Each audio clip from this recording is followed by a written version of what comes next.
We got Max here. Of course, I'm here too. What do you want to ask us? So what's that main thing that you wish you knew at right from the beginning?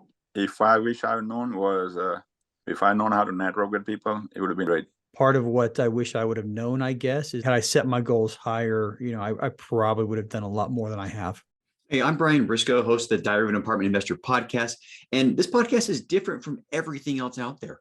I bring together new and aspiring investors on each and every episode and let the aspiring investors ask the questions that they need answered. And if you're an aspiring investor yourself, you probably have the same questions. So before you get to this episode that we have prepared for you, make sure you hit the subscribe button and that little notification bell to make sure you get notified every time we post a new episode. And now, enjoy the show. Welcome to the Diary of an Apartment Investor podcast. I'm your host, Brian Briscoe with the Tribe of Titans Multifamily Education Company and Streamline Capital. Really excited for today's show. It's another one of our Ask the Expert episodes. We got two great people on the line with us. We got Max Shah, our experienced investor, and Eddie Esparza, our aspiring investor. So guys, welcome to the show today. Thank you. Thank you so much. Appreciate it. Hey, great to meet everyone. Hey, good to see you guys too. It's going to be a lot of fun. So that said, Max, you're going to be up first. So a little bit about yourself, please. So I grew up in Tanzania, India, came into States, graduated high school earlier than everybody. Went to UCLA, Texas A&M, Virginia Tech, and Northwestern. From there, I went to Microsoft to work with the tech industries for like about a year and a half. Then family called me. My grandma got sick in Texas, so I had to quit my job and move to Texas to take care of her. And that's when I used to be in the hotel industries when I was in the universities. Yep.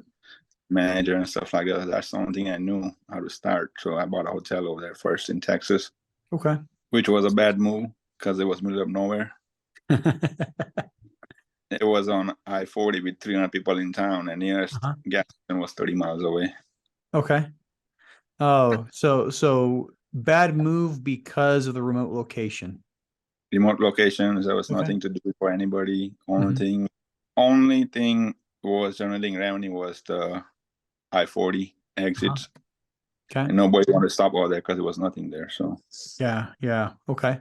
But then I repurposed the property. I went to Lowe's and tried to sell them a gas station. It was 5 acres on the exit of I-40. They didn't like it, so I went to Pilot. They sent me an offer. It was way more than what I paid for in 6 months, but then I back to Lowe's called me back the next day, and we sold the same property to Lowe's for 10 times what I paid for. Oh, nice. So it ended up having happy ending. So basically what it is if you can make money, you got to repurpose the property. Yeah. That's what it is. Okay. So you repurposed the property, turn around, sold it, and 10x your purchase price. In 6 months. 6 months. Okay. Not bad. Where did you go from there as far as, work and real estate? So then I was searching for new hotels because that's the only thing I knew still how to do. Yeah. So I found a good locations in Pensacola, but a bad operator in a hotel and a bad owners and kind of like a BP oil spill time. That's what's going on. Kill all the business. Yep. So bought 2 hotels, full cash for what money I made from the other hotel. Okay. I put everything into the other 2 hotels. Oh, nice. I was an operator, I was a manager, I was a housekeeper, front desk, maintenance, whole 9 yards. Okay. Because it wasn't cash flowing at all, so I had to take over. Yeah. How large were these hotels? One was 100 rooms and one was 68 rooms, which were right next to each other. That's what good benefit was. Okay. So 2 adjacent hotels, and you were a one-man show at first. Yep, for both properties. Okay. There were only 10 rooms operating out of both combined. So I went there, fixed a bunch of rooms up as a maintenance guy, cleaned up a bunch of rooms. As a manager, marketing guy, you name it. So I started renting 60 rooms out of 160. 6 months later, and they started cash flow and I started hiring people to train and stuff like that. Okay. Cool. Then 2 years later, I got settlement money from BP, which both properties completely. And a year later, I sold it to the local guy for 3 times what I paid for. Nice. What year did you buy it in? That was when the BP oil spill happened. I think it was 2011. And then I was buying a property, Texas hotel. in nearby Dallas in Silver Spring, Texas. Mm-hmm. I bought it. I had to get a partner in there because when I was buying it, the bank offered me 2 gas stations closed down, which were nearby Pensacola, but nearby Panama City actually. And I didn't know nothing about gas station. So I took over. So when their same story closed down property, took over both station, ran myself, open to close 100 hours a week, and get them cash flowing. One of them was bad because it had 20 different owners in 20 years.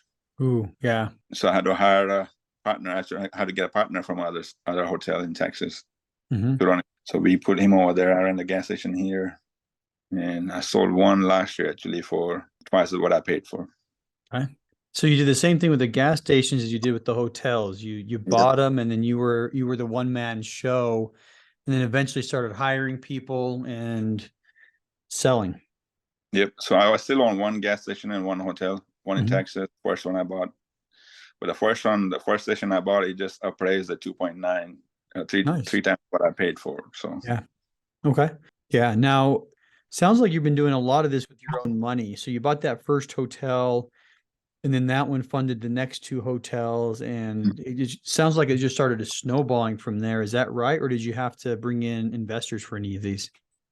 So I brought in an investor for my hotel, and that turned out I put him as a general partner, and he ran. So I had to buy 2 gas stations. So he's running the hotel for me right now. Okay. As the operator too. So he's operating, and he's part of the GP. So he's making, okay, good. So he's equity owner, which is nice. Yep. Yeah, he's equity owner general partner. Okay. Awesome. All right. So a couple hotels, couple of gas stations. I know you also have single family and some multifamily. When did you start picking up the residential? So when I was here in the gas station running, I was nearby city, so I used to go to Panama City every week at least. And I was living in Alabama back then, so nearby station, but it was in Dothan, Alabama. Okay. And then I started looking into rental business because I want to diversify my money more into the other business. Yep. So I started looking at rental properties in Alabama. I bought 4 homes over there really cheap, like $70,000 a door, which were townhomes, but that was back in 2016, 17. Yeah. Okay. And put it on a rental. It was giving me $1,000 a month back then. Nice. Now it's $1,500 a month. Yeah. But then I started looking at the properties in Panama, which was way higher than Alabama prices. So I was hesitant at first, but then I bought 6 lots actually and started building homes on it. That was a COVID time, so I wasn't finding any contractor or anything like that. So I had people from Texas that I knew how to build homes. Then I built 6 homes here, moved into one of them, put 3 on Airbnb, put other 2 on the market, and which got sold next day actually. We got under contract. Okay, nice. And what made me shift from single family to multifamily was the mindset and my whys. I know you're gonna ask me that question, but yeah, I mean, go ahead and tell us what it is. I mean, you know it's coming, so I think it's perfect place right now. So you said your why kind of helped you shift. So what is that why? So my why was my wife was pregnant when I was moving to Panama, and when I grew up, I grew up in tent, so my dad wasn't there, not because he didn't want to be there. He was just out there making money trying to feed us. Yep. So my why was I want to spend as much time as I can with my kid and my family.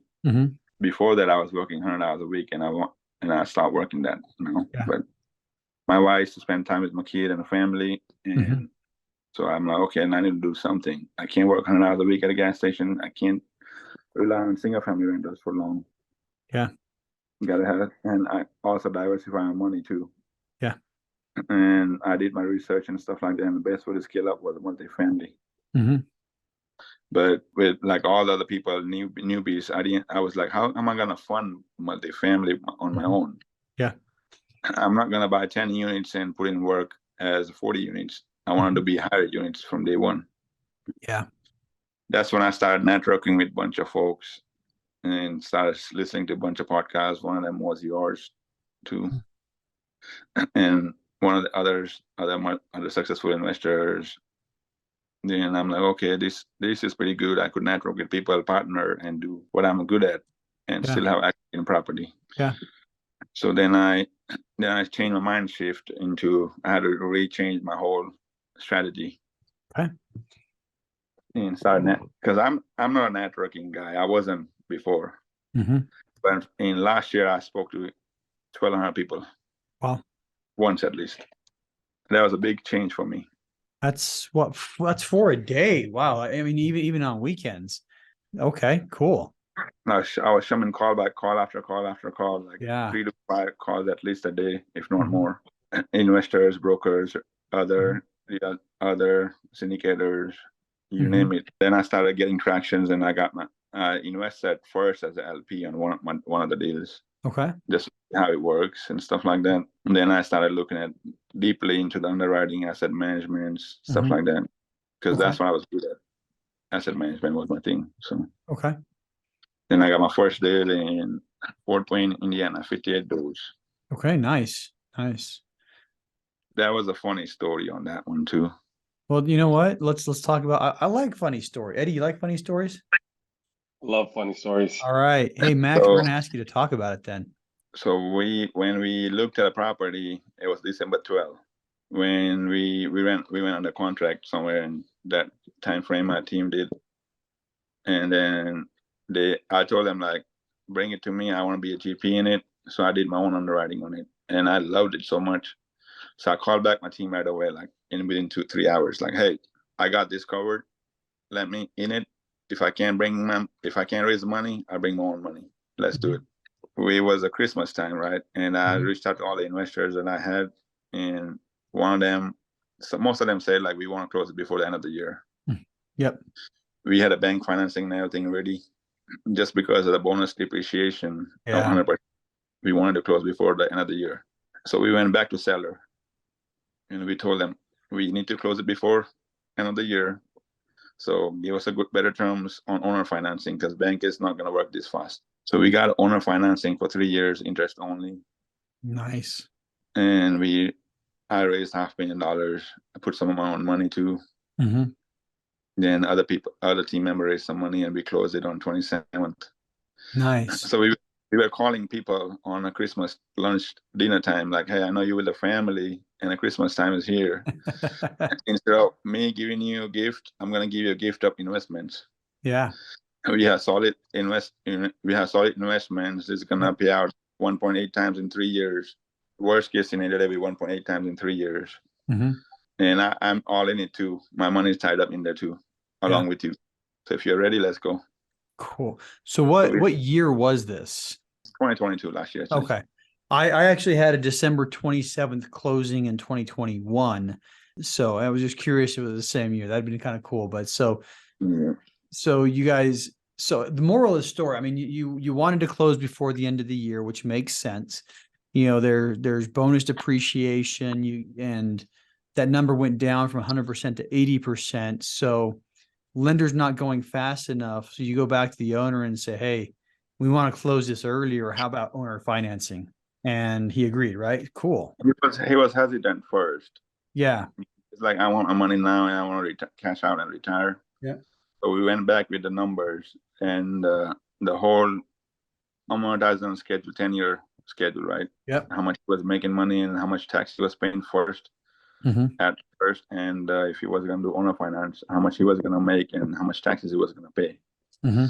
And we showed him 10-year schedule, and he was shocked. And like, we are giving you more than your asking price in 10 years. Yep. But we're only asking you 4 years, 3 years interest only, and 1 year extra, because we're going to repurpose the property and sell it. So you still retain 100% or 80% of the property. We're going to pay interest, which is not going to pay down the principal, which is not going to hike your tax bills.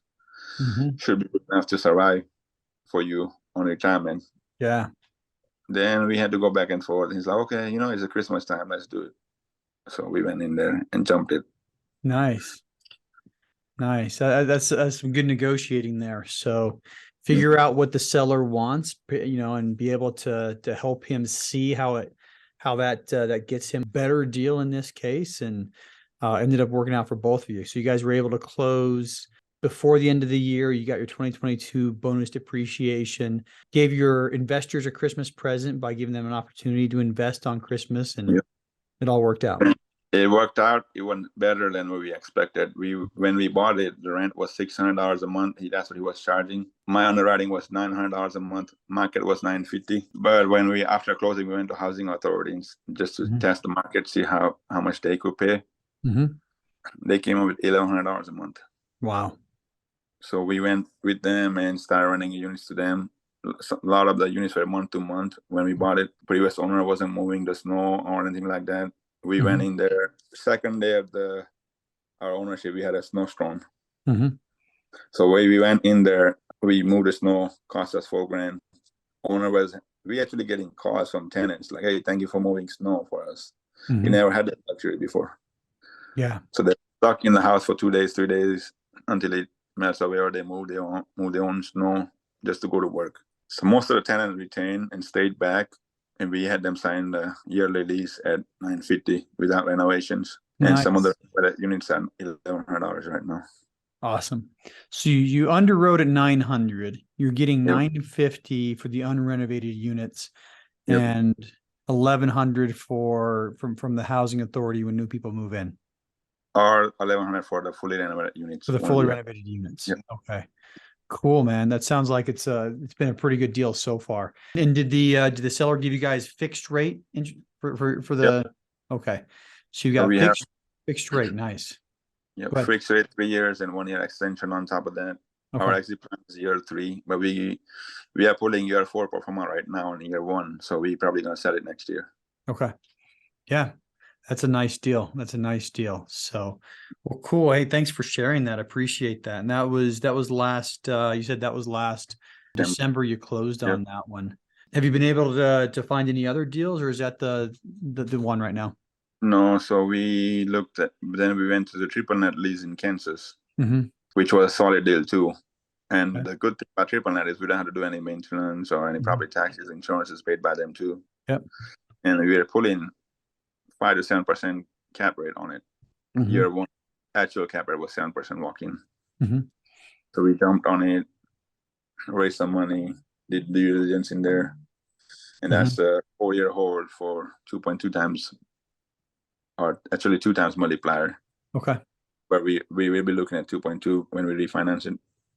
Nice. I mean, it sounds like you got a lot of people focus on one area, and you've done hotel, which is the leisure tourism. You've done gas stations, which is straight up commercial. You've done triple net. You've done now, and granted, with the hotel and the gas stations, you were owner operator on those, and decided to flip the switch and go into multifamily and then to triple net because it was less work for you. Correct? So it's a team effort. So I'm still somewhat involved in the deals, but I'm not 100% every day, all day over there. Okay. Yeah. Now, who else? And you don't have to mention by name, but what other roles are there on the team, and what role do you play on most of these?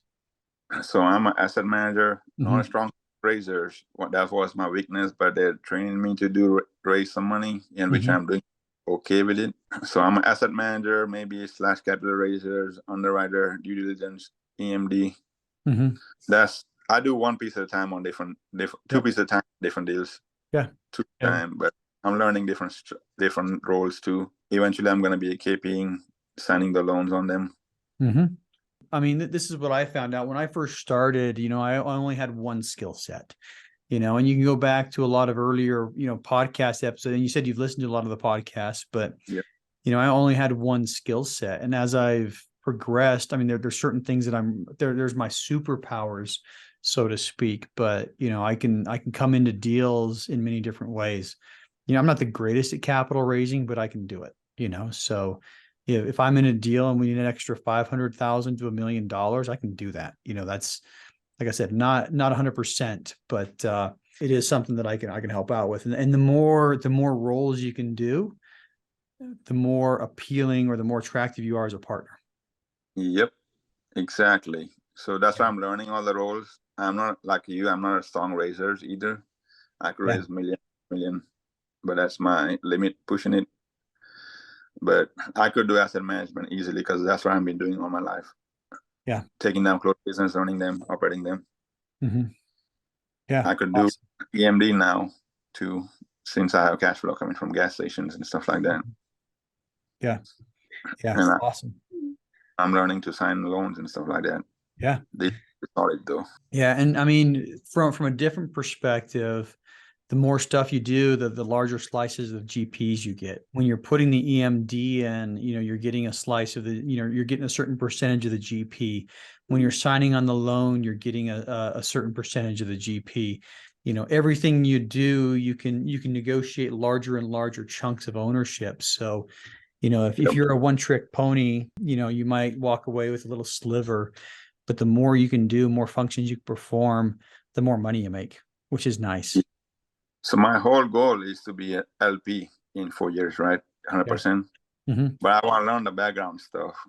And being GP and LP, I make a little bit higher returns than just being LP. If I just be GP, I will have really less returns. And my goal is to retire or spend more time with the family. So LP is the way to go. But learning about GP structures and stuff like that, it's a good way to start too. Yeah. Yeah. And it's a great place to be. I mean, you're in a position where you can do a lot of different things. It may not be you're starting with EMD, you're raising capital, you're putting your own capital in, you're doing a little bit of everything. I think that's awesome. That's awesome. So, So what's next for you? So next we are about to close self-storage in Georgia. Nice. That's a solid deal. Our investors are getting 30 to 35% IRR on it. And that's a 3-4 year exit plan too. Awesome. Sounds great. Well, cool. We're going to switch gears and bring Eddie on. So Eddie, welcome. Hey, thanks for having me. Absolutely. Thanks for being on. So well, do us a favor. Tell us a little bit about yourself. Yeah, of course. So my name is Eddie. I'm based out of Chicago, and my background experience outside of real estate is around sales, and I'm actually in tech now, so I made that transition. Background more around real estate. Kind of started, just kind of early upbringing. For as long as I can remember, my dad actually had properties himself. Started off kind of helping him, putting up drywall, painting, doing more of the kind of cosmetics, light rehabbing, into actually learning how to like swap out windows, right? Doing a lot of some of the plumbing. That's actually how I kind of started off, and just seeing him working. Obviously his full-time job, he worked at a steel company, and then spending late evenings, weekends, just a lot of maintenance, doing a lot of real estate work. He's a handyman, so he likes to do it all. That actually is what kind of turned me off about real estate in my earlier years, just having to see him work so much, right? Me being in kind of middle school into high school, my mindset just wasn't really there. Over the years, I got to see how real estate really provided for us, kind of changed our lifestyle, and got to see him reap the benefits. So that's when I said, hey, like this is real. Yeah. He did put in a lot of the work himself. But I said, hey, it's time for me to start grinding, start putting in some work, and kind of followed in his footsteps. So my first project was a burr/house hack. I actually got a 3-flat here, actually a little bit outside of Chicago. Try to avoid some of the taxes there. But close to expressways. There's a lot of development going on. We got a Starbucks like 10 minutes away, so I'm excited about that. But pretty much, excuse me. So pretty much got in there 3-flat. It was a foreclosure, and pretty much it was like day and night. So did a lot of the work, dealt with a lot of the contractors, learned how to kind of vet them out. So landlord/like PM. I do a lot of the leasing. I do a lot of the maintenance calls. So I still do that now. When I cashed out, I was actually looking for the second opportunity, and that's when COVID happened. So we went from, hey, this is looking for a second opportunity to kind of rinse and repeat, to, hey, is the world gonna end, to that huge uptick, right? And my strategy was just kind of buy and hold long term. I didn't really see the prices too sustainable staying up there. So I kind of took a step back. I did a lot of self-reflection, and I made the decision of what I truly wanted going forward. I took a look at real estate and I did just a bunch of research, podcasts, books, YouTube videos of how I can pretty much involve myself with real estate without having to do a lot of the things that I didn't like, which were, answering maintenance calls, being the PM myself, doing a lot of the leasing and dealing with tenants, enforcing a lot of those, regulations or restrictions that I set in place. So yeah, that's when I kind of stumbled upon, multifamily, ended up joining a mastermind. Mm-hmm. And I really just, asked myself, do I want to spend the next couple years or so learning, or do I want to spend the cash now, accelerate, and then, be able to, within a year, take down, a much larger property, right, with the team. That's where I'm at now. Yeah, I like the attitude on that one. I mean, you get in a mastermind, you get help, you learn how to just go big out of the gate, saves you a lot of time, and in the long run, it saves you a lot of money too. So I think there's a lot of goodness there. So, well, cool. Well, that said, I mean, let's talk a little bit more deeply about your why. So what is your big burning why? Yeah, why is, family. Mm-hmm. So I'm Mexican, just grew up around family. We're huge on, having huge family parties, Mm-hmm.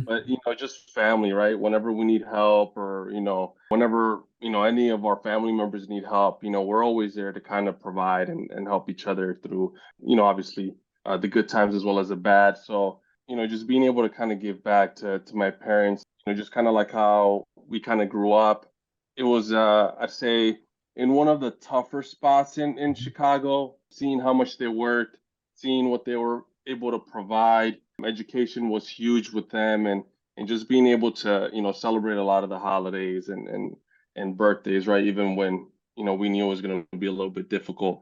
So just, giving back to them, and then as well as starting like new family, right? So definitely want to start off the family right, being able to not have to wander or worry about whether we can provide food, whether we can get what we need. And then, obviously education is super expensive. I have the two most expensive pieces of paper behind me there. So not having to kind of worry about that. Yeah, absolutely. Cool.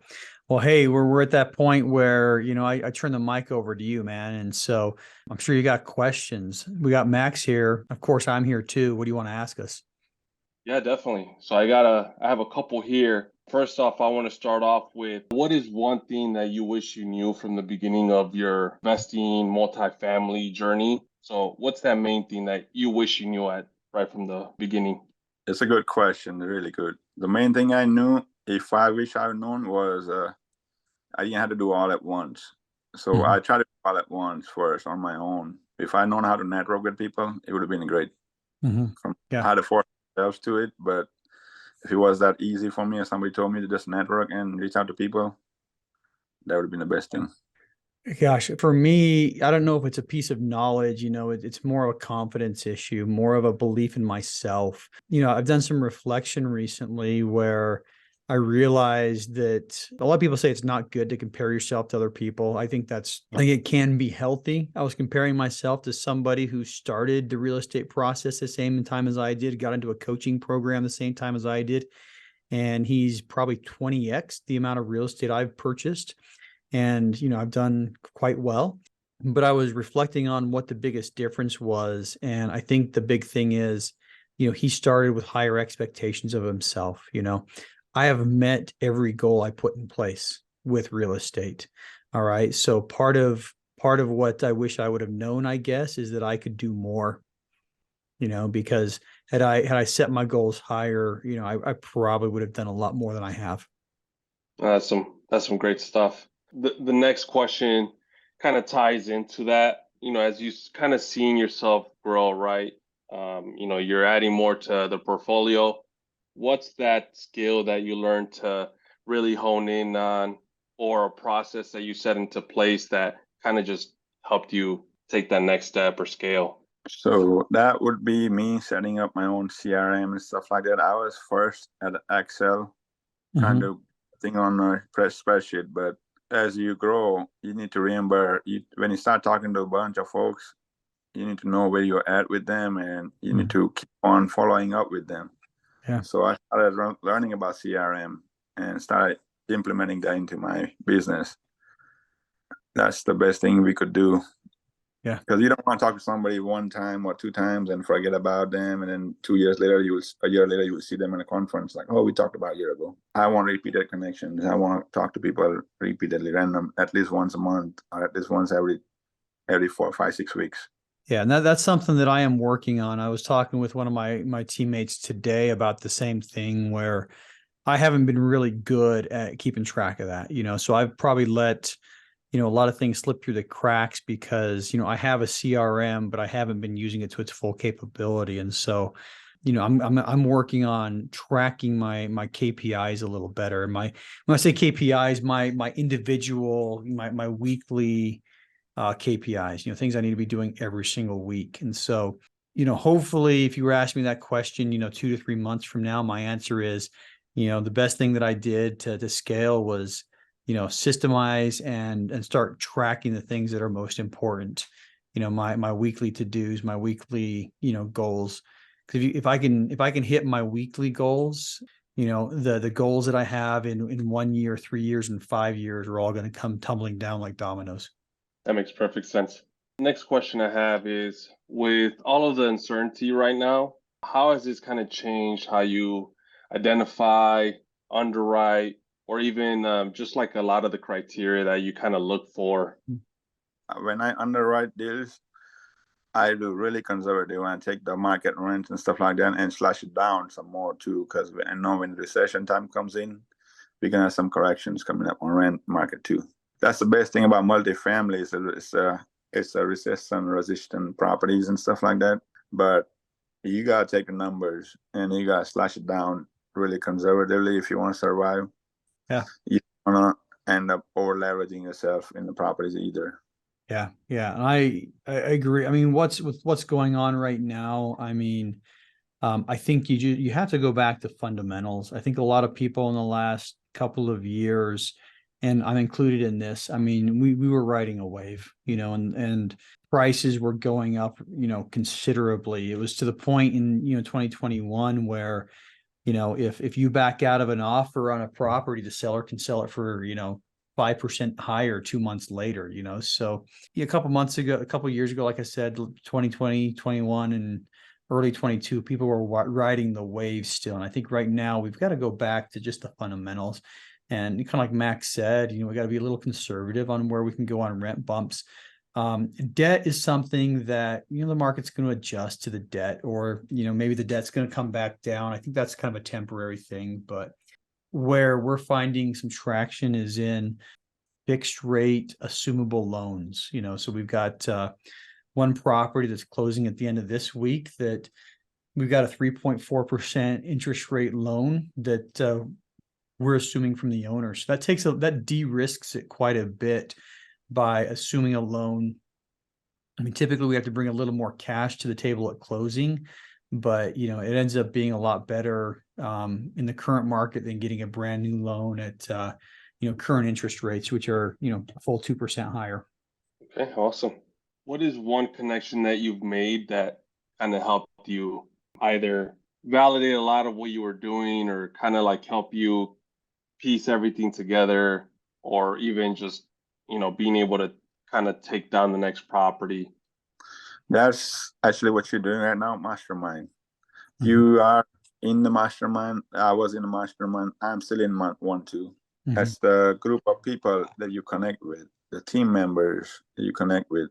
That's gonna help you on all those avenues, as well as keep tabs on your deals, numbers, and stuff like that. There's more eyes looking at one deal than just yourself.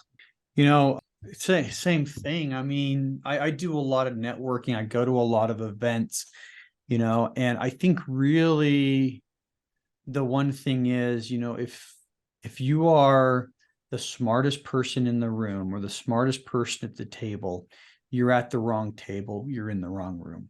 Okay. So mm-hmm. I would say do everything you can to get in rooms with people who are smarter or more advanced than you. I had a dinner with 5 other people around a table where I was probably the least successful and the dumbest person at the table. I think I'm a pretty smart guy, but I walked away from that engagement with my head reeling, in a good way. It was just like, oh my goodness, and I did the same thing again a couple of years later or a couple months later at another event, so try to get yourself into the room with other people who are ahead of you. And you may not, it may not immediately benefit you every single time, but the sum total of everything all together, I mean, you're going to be a lot better off. Yeah, you're going to be a whole lot better off. Exactly. Yeah. Awesome. Thank you, guys. Just two more here. Two more questions. So it sounds like you guys kind of answered this, but I also wanted to just, ask it. What is one piece of advice that you could give to someone like me, that's going down this journey? So now everybody find your superpower that you are good at, team up with the other stuff that you can't do, and just start knocking down some deals. Yeah, I mean, wholeheartedly agree. Let's see. Adding to that, I would just say know where you're going. I say this a lot. I'm a Stephen Covey fan. Begin with the end in mind. Give yourself a clear vision. Where you want to be in 3 years. Okay, make that vision as clear as possible.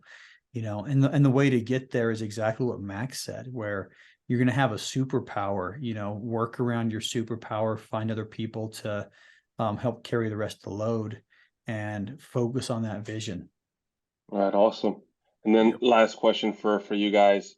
What's your favorite type of asset class or type of investment?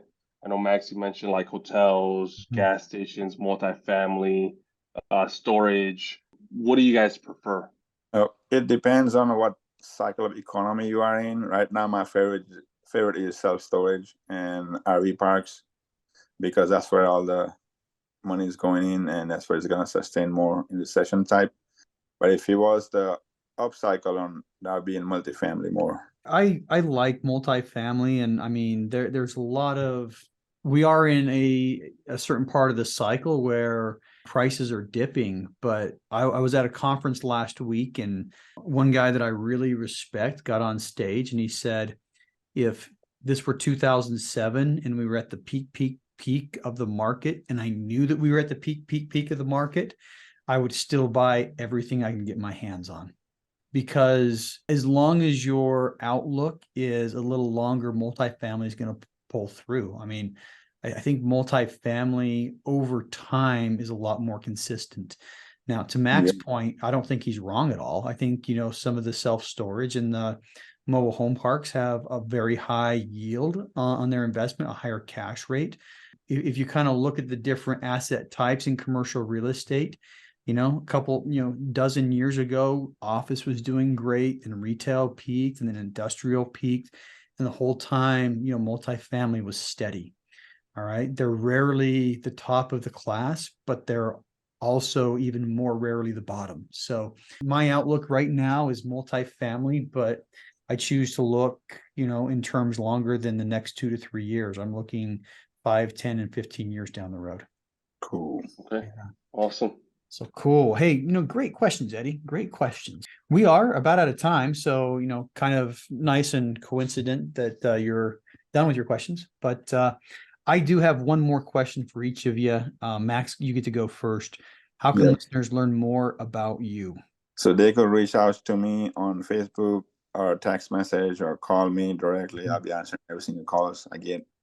So my number is 860-840-7424. My Facebook is at max.shah1. So I'm working on a few deals right now. It's not like I'm just stuck in there with no deals. So we always have something going on down the road. So if somebody wants to be part of it, we'd be happy to get them into.